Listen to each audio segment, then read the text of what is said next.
본 방송은 아이블로그닷컴을 통해서 송출되고 있습니다.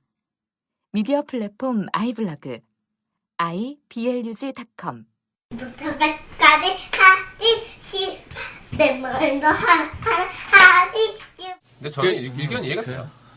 일견 1,000만 원 주고 그 태국까지 가서 이렇게 아이를 낳은 호주 부부도 일견 이해가 되고 또 호주 부부가 장애 아동을 이제 받지 않은 것도 일견 이해가 되고 비판할 수 있고 비난할 수 있는 지점이 있는데 일견 이해가 돼요. 그러니까 우리도 사실 이게 장애 쪽에서 일하고 있잖아요. 그래서 장애 활동가들한테 그런 얘기를 가끔 물어봐요. 저 아기 낳을 때 되게 걱정 많이. 그러니까 애가 임신했는데 사실 너무 걱정됐어요. 그러니까 장애 아동이 나올까봐. 맨 보는 사람들이 다 옆에 장애인이야. 그리고 이 사람들이 얼마나 힘들게 사는 줄 알아. 나는 진짜 그 부모의 어른들 보면 맨날 울잖아, 집에 나와가지고. 그럼 깜깜한 걱정이 되는 거야, 나는. 일어나지도 않은 일에. 나는 나만 걱정하는 줄 알았다? 근데 이게 특수교사들도 이런 거 되게 많이 시달린대요. 그리고 뭐, 집에서도 직장에서 일하는 거랑 똑같으면은. 그렇지. 그러니까 보는 게 있으니 얼마나 힘든 삶을 살아가게 되는 줄. 물론 이제 사회적인 거 다 빼고. 그렇고, 우리 활동가들한테도 제가 이렇게 한 사람씩 얘기할 때, 얘기를 해봐도, 장애아동이면 자신 없는데라고 이야기하는 사람이 꽤 많았어요. 이렇게 활동을 하더라고요. 사실 이런 게 자신이 없는 건, 이 장애 아이를 낳으면, 그 비장애 아이 아동보다 더 많은 손과 어찌 보면 관심, 그리고 노력, 비용, 돈 이런 게 들어가는데 그런 것들이 온전히 다 이 가족의 책임으로 물어지기 때문인 것 같아요. 그렇죠. 실상 지금 이 장애아를 낳아서 키우려면 장애아 가족 양육 지원 사업이라고 하는 서비스를 받을 수가 있어요, 국가로부터. 근데 이게 뭐 그렇게 별다른 게 없어요. 일단 가난해야 되고 소득 제한도 좀 이렇게 있고요. 소득 제한도 좀 있고, 장애아 돌봄 서비스를 받으려면 한 가구당 1년에 320시간 범위 안에서 이걸 받을 수가 있거든요. 그러니까 1년에 320시간? 1년에 320시간. 1시간도 안 되네. 그러니까 와가지고 이제 애를 돌봐주는 거 1년에 320시간 하루에 이게 몇 시간이 되는 거야. 아무튼 몇 시간 못 쓰는 거잖아요. 집에 정말 일주일에 몰아서 써야 되겠네. 일주일에 결혼식 가는 날이 있으면 이제 몰아가지고 한번 쓰고. 그러니까 이런 제도라든지 지원이라든지 이런 것들이 굉장히 미비하니까 감당이 안 되는 게 당연하죠. 그렇죠. 이게 참. 근데 이제 제 입장에서 얘기하면 저는 국가에서 지원을 아주 잘해줘도 애를 잘 못 키울 것 같아요. 그런 측면도 있고. 그러니까 어쨌든 자식은 부모 책임이야. 그러니까 제도와 돈과 보조 인력이 커버하지 못하는 게 있다고. 그래서 그걸 어쨌든 부모가 가지고 또 가야 되는 거라서. 근데 그 부담이 우리 애는 그냥 얌전하다고 평가받는 애인데도 너무 힘들어. 근데 어쨌든 뭐 예를 들면은 진짜 뭐 사회가 지금처럼 고도로 뭐 산업화돼가지고 발전되기 이전에 그냥 아주 평등하면서도 그냥 골고루 가난하게 사는 그런 사회가 어느 시점에 있었을 거 아니에요. 그런 사회 속에서도 장애아가 태어나면 당연히 불행이라고 느끼고 뭐 이렇게 좀 같은 사회 구성원들끼리 좀 이렇게 티격태격 싸우기도 하고 네가 부양할래 뭐 이런 일이 있었겠죠. 근데 그런 사회 속에서는 저는 뭐 어쨌든 나름대로 그런 일들을 감당하는 그 사회 속에 뭐 자력 기제랄까? 뭐 이런 것들이 있었을 것 같아요. 그게 뭐 종교일 수도 있고, 뭐, 그냥, 그 태어난 장애 아이에게 네 운명을 감당해야 된다라고 말하는, 그러니까, 어쨌든, 그런 방식으로, 어쨌든, 뭐라고 해야 되지? 그냥, 돈으로 해결할지는 못하지만, 나름대로 이겨나갈 수 있는 뭔가를 계속 끊임없이 발견해 나갔던 게 어쨌든, 그냥 일반적으로 인간 사회인 것 같아요. 근데 지금, 이제, 딱 요 대규모 산업이나 낙태 이런 문제만 봤을 때는 그냥 그런 사람들의 어떤 어려움들에 딱 개입을 해가지고 힘들지? 그러면 그냥 벌이라고 할 수 있는 어떤 기술적인 수단을 아주 용이하게 제공을 해준다는 거죠. 그래서 그냥 아주 뭔가 사람들 속에서 결함이 있는 사람들을 끊임없이 발굴해내고 버릴 수 있는 어떤 그 유인 기자들이 그냥 제공을 해준다는 거잖아요. 그게 더 강화되겠죠. 기술이 발전할수록 지금 그게 뭐라 그래야 돼요? 더 잘 볼 수 있을 거 아니야. 기술이 발전하면 내 뱃속에 있는 태아가 나중에 분명히 있어. 분명히 있다고. 아, 형 웃지 마. 형도 있어. 그래서 아무튼 내 뱃속에 있는 태아가 그러니까 나는 유전학적인 정보까지 세월이 더 지나면은 과학기술이 발전하면 다 알 것 같아. 키는 몇 센치까지 클 거고, 피부색은 어떨 거고, 시력은 어느 정도까지 나올 거고, 어떤 뭐 질환을 가지고 태어나, 이런 게 난 다 뭐라 그래야 되나? 태아에 있을 때부터 정보가 이렇게 나올 수 있을 것 같아. 그러면 뭐 장애 이게 넓어지는 건 순식간일 것 같아요. 장애 아동이라고 해서 낙태 지금은 하지만 이전에는 뭐 키가 좀 작은데 그럼 이거 낙태하지.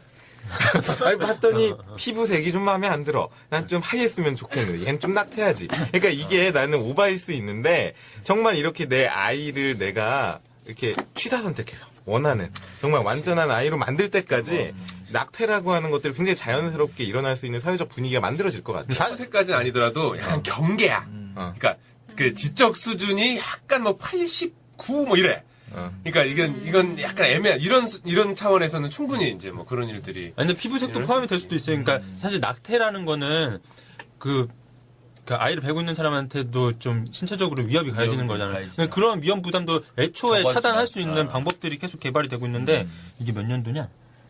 제6회 EBS 국제 다큐멘터리 영화제 2009년도구나. 2009년도에 상영했던 구글 베이비라는 다큐멘터리 영화가 있어요. 거기에 나왔던 사례가 뭐냐면은 그냥 아이를 낳는 게 인터넷에서 쇼핑하는 거랑 별 다를 게 없다는 거예요. 그러니까 인터넷에서 쇼핑창에 딱 뜨면은 마음에 드는 정자랑 난자를 이렇게 조합을 시키는 거지. 그래서 딱딱 선택해가지고 요거 결합해 주세요. 한 다음에 수정 만들어지면은 원하는 대리모 선정하고 해가지고 이렇게 10달 동안 이렇게 베게 한 다음에 그냥 신용카드만 찍 긁으면은 아이를 이렇게 배송 받는 거야. 그 과정에서 무슨 뭐 낙태가 벌어지든 뭐 아니면 뭐 그 무슨 정자가 뭐 문제가 있든 그럼 정자 문제 있으면 바꾸면 되지. 다른 정자로. 난자가 문제 있으면 난자 다른 걸로 바꾸면 되고. 그냥 예를 들면 PC 조립하듯이 원하는 그리고 뭐 이렇게 고장나면 AS 받고. 그래서 그 심하네. 현정현 선생님이 처음 시작할 때 마치 이렇게 뽑기 이렇게 돌려서 이렇게 나오는 것을 뭔가 하는 것 같다 그랬잖아요. 근데 이제까지의 가정은 사실 인간과 인간이 만나서 사랑을 해서 아이를 낳는다는 가정은 그 유전자의 랜덤한 조합으로 무언가를 만드는 사실은 뽑기잖아요.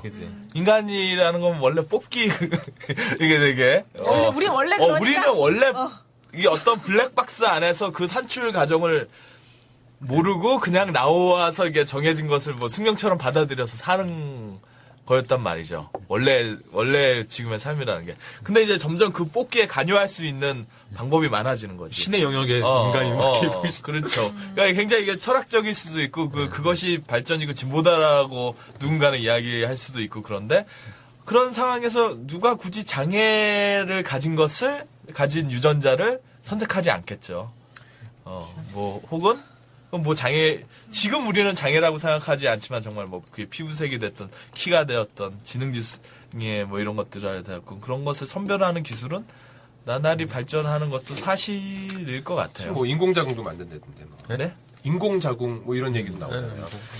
뭐 근데 아까 나는 요 얘기를 좀 더 해보고 싶은데 장애 아동을 키운다는 이야기 거기서 오늘 힘든 얘기하면서 학 기자님이 어떤 얘기를 했냐면 예전에 사회를 생각해보면 지역에서 동네에서 아이를 이제 케어해주고 같이 자라난 그러니까 장애를 가졌다고 버리지 않았던 이런 근데 나는 여기 좀 몇 가지 의문이 자꾸 드는 거예요. 근데 일단은 우리 사회가 그 사회로 돌아가지 않을 거고 그 지역이 다시 지역 사람들끼리 서로 뭉쳐 사는 아니면 서로 돕는 이런 형태의 어떤 커뮤니티가 실험적으로 일어나고 있지만 사실은 뭐 그때로 온전히 다 돌아가지 않을 것이 첫 번째. 두 번째는 그때는 모든 아이들이 방임됐던 거지 사실. 방임되다시피 그냥 애들끼리 막 컸던 거지. 그러니까 지금처럼 정교한 케어를 받진 않았던 거지. 그때 장애아동 더 그랬을 거고.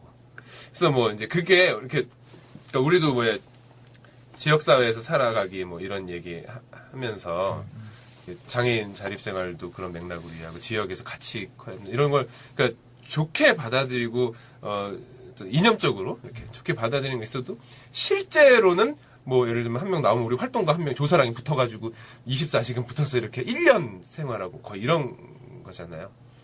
네, 그래서 저는 뭐 그게 좋은데 어떻게 가능하지? 그런 생각 들어요. 제가 근데 아까 그런 사례를 들었던 거는 뭐 지금 이게 과학기술로 뭐 이렇게 처리하는 시대에 비해서 그게 뭐 더 아름답거나 훌륭하다거나 그렇게 말하려고 했던 게 아니라 어쨌든 어쩔 수 없으면 그러니까 있을 수도 있고. 그 예전에 그런 사회라고 하더라도 다 같은 유형은 아닐 거란 말이에요. 그렇죠. 장애아가 나고 좀 이렇게 신체적으로나 정신적으로나 여러 가지로 뭐 결함이 있다라고 여겨지는 그런 사람이 태어났을 때를 그것을 감당하면서 같이 나가는 이 한 사회의 문화나 능력이나 이런 것들은 다 다를 텐데 어쨌든 그 능력들을 사회 안에서 키워내는 게 그 지금 어떻게 보면은 인간 사회의 역사일 수도 있겠다라는 생각이 들어요. 근데 뭐 그게 뭐 진짜 공동체적으로 이렇게 다 보듬어 안는 사회일 수도 있고 아니면 진짜 막 훈육적으로 스파르타야, 장애가 있는 애들 넌 창을 질 수가 없어. 그래서 네가 스스로 극복해라 하면서 막 맨날 채찍 휘두르면서 이렇게 막 뭐 못 뛰는 애를 뛰게 만들고 막 이런 식으로 하는 이상한 사회일 수도 있고 뭐 다 하겠죠. 근데 어쨌든 그거를 사회 속에서 다 감당하려고 스스로 노력하고 극복해 나가는 게 어쨌든 인간 사회의 다양한 모습이지 않겠냐라는 거고. 근데 이 지금과 같이 대리모라든지 뭐 그냥 이런 낙태라든지 이런 식의 기술이 이 공동체와는 전혀 무관한 외곽의 과학 기술이 개입하는 방식은 어떻게 보면은 그 사회 내적으로 키워내려고 했던 그 장애를 견뎌내고 함께 이겨내려고 하는 이 사회 내의 능력 이거를 파괴하는 거죠. 그쵸. 그냥 지금 기술, 그러니까 좀 정리하면 이런 거지. 기술이 발전하면 너무 쉬워진 거야. 안 해도 되는 거야. 그래서 굳이 왜 그 고생을? 이런 거지. 그러면서 이제 걸러내는 거지. 그러니까 만약 이게 호주사에 있었던 호주사에서 호주 대리모에게 그럴 수 있었을까? 라고 생각하면은 또 다를 수도 있죠. 거기에서는 어쨌든 호주라는 어떠한 인식 속에서 그것이 안 돼라고 한다거나 법적으로 그걸 못 막아놨다거나 그러니까 뭐 그게 설령 국가 공동체라도 어떤 룰이 있었을 텐데 이 사람은 이제 국가 공동체도 벗어나서 그러니까 정말 나와 상관없는 태국 나와 이제 다시 볼 일이 없는 태국에 있는 누군가였기 때문에 더 이렇게 할 수도 있고 그 사이의 룰의 어떤 빈 공간을 사용한 것일 수도 있는 거죠. 만약에 그 대리모가 이웃 사촌이고 막 그러면은 그 감당해야 될 윤리적 그 부담이나 이런 게 더 컸겠죠. 근데 그런 것들을 이렇게 해외 이렇게 이 거리로 그냥 지워버리니까 더 쉬워지는 거죠. 근데 나는 호주, 그러니까 왜 유럽, 우리나라에서 장애아동이 입양이 안 되잖아. 그러니까 장애아동을 입양했을 때 지원들도 분명히 비장애아동을 입양했을 때보다 많거든요. 그래도 장애아동 입양이 굉장히 힘들어요. 그래서 해외 입양, 지금은 해외 입양이 막혔나요? 장애아동이 해외 입양이 아니면 안 막혔나요? 잘 모르겠죠. 근데 우리나라에서는 국내에서는 남자아이도 입양이 잘 안 돼요. 그러니까 장애아동뿐만이 아니라 우리나라는 친짝이 높아서 이 입양하면은 여자아이 정도 입양이 되지 대부분의 남자아이들은 외국으로 입양이 많이 가죠. 나는 이렇게 그런 장애아동들이 해외에서 입양이 많이 되길래 아 해외에서는 장애아동도 이렇게 잘 키우는구나 뭐 이렇게 생각했거든. 아 그래서 미국 사람들은 역시 미국이라 그러네. 뭐, 역시 의정부 출신이라 미국을 바라보는 시각이 맨날 우리 위에 있었으니까 우리한테 쪼꼬리만 줬으니까 우리 받아먹는 존재였으니까 어쨌든 나는 미국 사람이라 이렇게 장애아동도 키우고 이게 마인드 다르네 이런 생각했는데 호주도 마인드가 난 별로 안 다르네. 다를 줄 알았더니. 그 노르웨이에서도 브레이빅이 있고 뭐가 있다고? 그 뭐야? 있잖아요. 비비비비? 브레이빅 예전에 그 총 들고 섬에 가서 애들 다 쏴 죽인 살인마 있잖아요. 한 2년 전에. 기억 안 나요? 노르웨이 총기 저기 수련회 비슷한 거 하는 애들한테 저기 극우 청년이 막 극우 청년이 애들 노르웨이 굉장히 잘 살고 뭐 되게 복지가 잘 되고 인식이 높고 그래도 그런 사람이 있는 거고. 꼴통 있다고? 꼴통은 반장의 정말은 아니지. 아닌가? 이것도 다 조심했어야 되는 말인가? 꼴통? 그래서 아무튼 참 이게 어려운 얘기네요. 근데 아무튼 이렇게 뭔가 갈수록 과학 기술이 발달하고 혹은 뭐 이렇게 자본주의 사회가 더 발달할수록 생명에 대한 뭐 이런 것들도 굉장히 뭐라 그래야 돼? 손쉽게 이렇게 거래가 되는 것 같고 그 안에서 또 이제 불량품 취급을 받는 장애가 있는 장애 아동은 더 이제 힘들어지는 것 같아요. 뭐 근데 이렇게 저- 결론을 뭐, 내리기는 좀 힘든 주제인 것 같고 자, 그냥 뭐 그 그 뭐, 정도로 마무리를 할까요? 다 네. 돌아가자 구석기로. 다 생기는 대로 낳고 그냥 다 키우고. 10명씩 낳고 막, 낳고 다 키워. 다 20명씩 낳고, 자, 콘돔도 다 불태워버리고. 난 상관없어. 어차피 안 쓰니까. 어차피 안 쓰고. 자랑했다 자랑. 뭐가 잘 뭘 잘해? 나 이게 왜 잘못 아닌데 잘못 이해했는데. 잘못 이해한 거야? 어. 미안해. 아니, 그래 뭐 어쨌든 아니, 이거는 정말 어려운 문제인데, 이거 어렵다 그러고 끝내면 되나? 뭐 어렵지 뭐. 그렇다고 뭐 그렇지. 산정 검사하지 마세요. 맞아요. 뭐 맞아요. 생기는 대로 다 그렇죠. 나으세요. 이게 맞아요. 뭐 이렇게 얘기하고 그러니까 넘어가기는 뭔가 무겁다고. 어떤 일들이 생겼을 현대사에서 어떤 일들이 생겼을 때 다 이것은 뭐 과학기술 탓이라고 한다던가 혹은 뭐 다 이건 다 세계화 탓이야 혹은 시장주의 탓이야라고 하는 것도 우리가 너무 쉬운 적일 수 있지 않나라는 생각도 들어요. 그러니까 뭔가 더 디테일하게 근데 아무튼 난 장애 아동을 키울 수 있는 좀 더 사회 그렇죠. 제도적인 그게- 지원들을 마련이 돼야 되는 건 너무나 시급하고 당장 이제 키우고 있는 부모들이 되게 힘들게 키워가고 있잖아요. 그런 부분들은 확실히 좀 더 서비스가 확충돼야 되는 건 맞는 것 같아요. 저는 그 80년대 낙태가 지금보다 훨씬 더 많았어요. 그죠? 그 이유 중에 하나는 여성에 대한 그러니까 딸을 낳는 걸 싫어해서 그랬던 거지. 그 아마 셋째 아이의 출산율 같은 경우에 보면 그 80년대 이야기인데 한 남자아이 100이면 여자아이는 50% 정도밖에 안 됐다라고 그때 통계로 지금 어렴풋한 기억인데 셋째 아이. 예, 셋째 아이 정도쯤 되면 나타났다 셋째 아이에서 아들 안 나오면은 낙태시키는 거야. 딸이 확인되면은. 그러니까 정말 그 시점이 그 시점이었을 것 같아요. 어떠한 인식이 따라오지 못하고 낙태 기술은 발달했던 어떤 시점이었던 거지. 그런데 지금은 그런 이유로 낙태를 하는 경우는 굉장히 많이 줄어들었잖아요. 거의 없다 봐야지. 거의 없다고 볼 수도 있을 것 같아요. 그러니까 이거는 정말 그 여성에 대한 인식이 달라지고 사회적 지위가 달라지고 뭐 사회적 환경이 달라졌기 때문에 그런 거잖아요. 네. 장애도 그럴 수 있다고. 그럼 이게 그렇죠. 트렌드가 또 바뀔 수도 있겠네. 옛날에는 여성이라는 이유로 낙태를 했고 그러니까 뭐 지금도 뭐 장애라는 이유로 낙태를 하고 그럼 다음 세대에는 혹은 다음 시대에는 뭐 키가 작다고 낙태를 하겠지. 그러니까 뭔가 아니지. 다른 그러니까 흐름이 올 점점 수도 있겠네. 그러니까 그때도 장애하라도 낙태를 했지. 근데 다만 그때는 검사가 남녀 구분은 훨씬 쉽지만 장애에 장애가 대한 것을 구분하는 그 기술은 발전하지 못했을 때였던 거죠. 우리 인성이 따라가야 되겠네 그 기술에. 저는 지금 추세로 봐서는 낙태는 사실 별로 앞으로는 줄어들 것 같고 아예 그러니까 아까 구글 베이비 얘기했던 것처럼 그냥 처음부터 그냥 조합을 잘 하는 게 그러니까 조립하듯이 자기가 마음에 드는 피부 색깔을 가지고 있는 정자랑 자기가 마음에 드는 머리 색깔을 가지고 있는 난자랑 결합을 시켜가지고 유전학적으로 이렇게 잘 조립을 해가지고 이렇게 키워내고. 근데 아직 낙태는 그렇게 유의미하게 줄지는 않더라고요. 제가 한번 그 인공 임신 중절과 관련한 통계 그 조사가 있었어요. 그 경험이 있냐 없냐 이런 식으로 물어보거든요. 근데 이게 막 떨어지지가 않아요. 신기하더라고요. 이렇게 예전에 비해 물론 이제 7, 80년대는 진짜 산하제한 정책도 하면서 뭐 또 남아 선호 사상도 있으면서 와 여기서 어마어마하게 하긴 했는데 제 주위에도 몇 명 있으니까.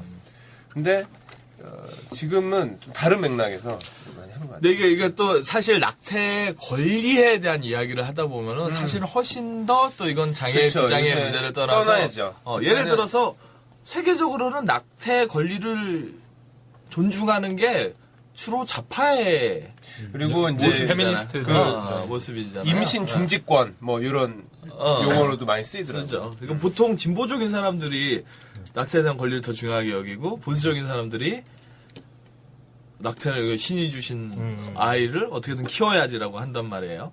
근데 이게 또 장애계의 의견은 또 그것과 다르지만 근데 장애계도 이게 그것 때문에 되게 조심스러워요.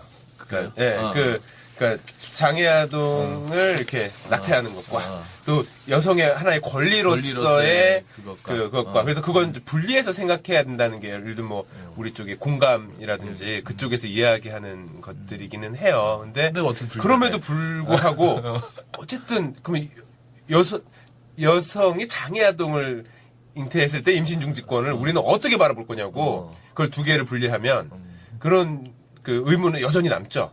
그러니까 장애아동이라서가 아니라 난 임신 중절. 그러니까 예를 들어 여성이 내가 어떤 커리어 때문에 음. 임신 중절을 하는 거는 괜찮아.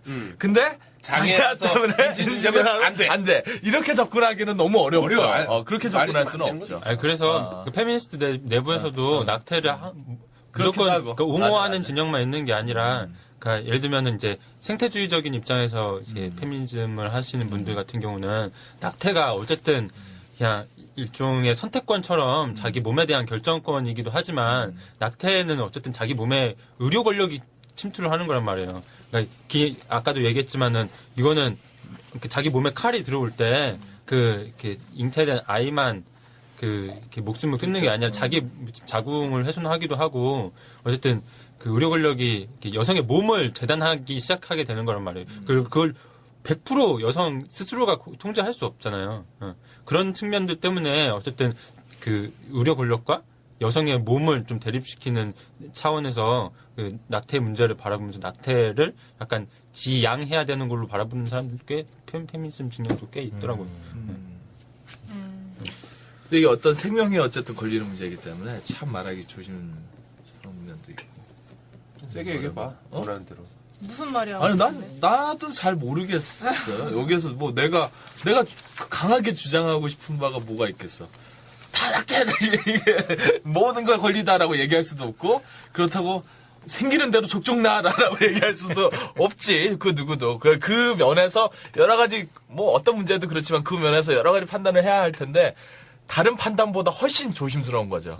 뭐 하여튼. 저는 근데 이 낙태 문제를 바라볼 때 항상 낙태를 선택할 거냐 선택하지 말아야 될 거냐 이 논쟁으로 가잖아요. 그런 전 것도 있어요. 논점 맞아요. 자체가 좀 잘못됐다고 생각해요. 근데 낙태를 선택하고 선택하냐 안 하냐 그게 문제가 아니라 중요한 건 임신 출산에 대한 이 과정을 여성이 통제할 수 있느냐의 문제인 거거든요. 이 통제란 선택은 그냥 슈퍼마켓 가가지고 돈 지불하고 뭐 상품 사듯이 이런 식으로 하는 게 그냥 선택인 거예요. 근데 그 선택 과정에서 이 상품이 생산되는 과정을 통제할 수 없잖아요. 아니 근데 이게 근데 무슨 통제를 말이야, 한다는 무슨 말은 에? 이게 더 많은 통제라는 것은 아까 구글처럼 내 안에 그것조차 아니 나는 그것도 통제라고 통제하는 건 아니죠. 거 아닌가?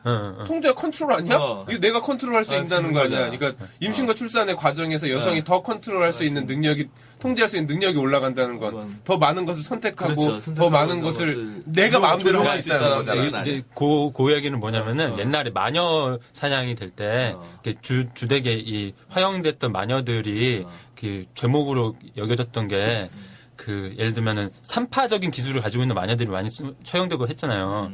그러니까 그 의사들이 아닌데 그냥 동네에 그냥 좀 나이 드신 할머니들이 그 그냥 임신 출산에 대한 그냥 인생을 살면서 쌓은 지식들이 많이 있는 거야. 그래가지고 뭐 이렇게 아이를 낳을 때는 어떻게 해라 막 하면서 뭐 그 나름대로 여성들끼리 전수되는 이 지식들을 통해 가지고 그냥 자기 그 임신 출산에 대한 통제권을 서로 공유되는 지식을 가지고 있었던 사람들인 거지. 근데 그런 사람들이 마녀로서 지목되고 화형되는 경우가 되게 많았다고요. 왜?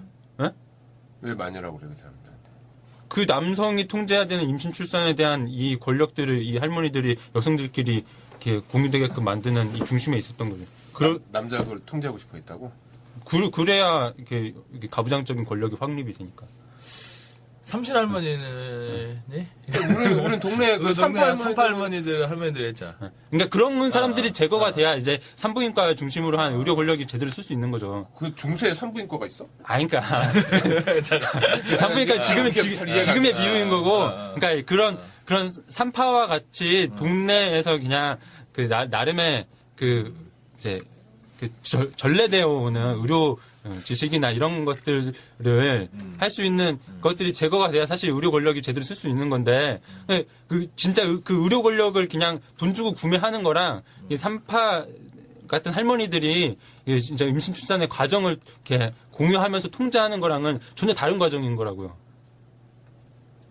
이해 안 말이 돼. 이해 안 되나? 나중에 글로 그래요. 네, 그래요. 야매가 더 좋다는 거 아니야? 산부인과 가 있지. 무서운데 얼마나. 아 그래가지고 아동 사망률이 굉장히 줄어들었잖아요. 그지. 산파 할머니가 의료 권력이 다 해줘서. 개입하고 나서 얼마나 수많은 그러니까 생명이 살아나고. 다섯 중에 하나 죽던 게 그럼. 거의 안 죽게 됐는데. 한 번도 안 죽고, 여섯 번 살고. 한 번도 안 죽고. 그래요. 뭐 나중에 또 얘기를 이런 식으로 공격이 들어오면은 이제 푸코 선생님을 불러와가지고 우리 한번 모르겠다. 푸코는 모르잖아. 그래 나도 몰라. 그러니까 푸코 선생님을 이렇게 푸코 선생님은 어느 나라 말을 하나요? 프랑스? 프랑스야? 프랑스 말을 합니까? 아, 네. 자, 푸코 선생님한테. 오늘 참 많은 얘기들을 한 것 같아요. 근데 아무튼 뭐 결론을 내거나 정리를 할 수는 없지만 이 고민을 할 수 있는 계기는 됐으면 좋겠네요. 이 방송을 들으시는 분들도 한번 고민을 해보시면 좋을 것 같습니다. 아, 오늘 이렇게 또 많은 얘기 해주시느라 고생 많이 하셨습니다. 네. 우리 여기까지 할까요? 네. 네, 수고하셨습니다. 너무 급히 끝나. 그래? 아까 원래 승찬이 형이 오늘 결론을 내기는 힘들죠 하면서 나는 그냥 끝맺으려고 하다가 또 한참 막 이렇게 말이 퍼지다가 결론 안 든 채로 그냥 급 종료를 해버렸어. 아니, 근데, 뭐 이게 근데 이거 더 해? 아니. 좋아요. 자, 돌아옵시다. 어디로 가요? 어디로 가면 되나? 어디로 갑니까? 그냥 인사하지 뭐. 아까 인사했는데. 아까 안녕. 인사하고 안녕.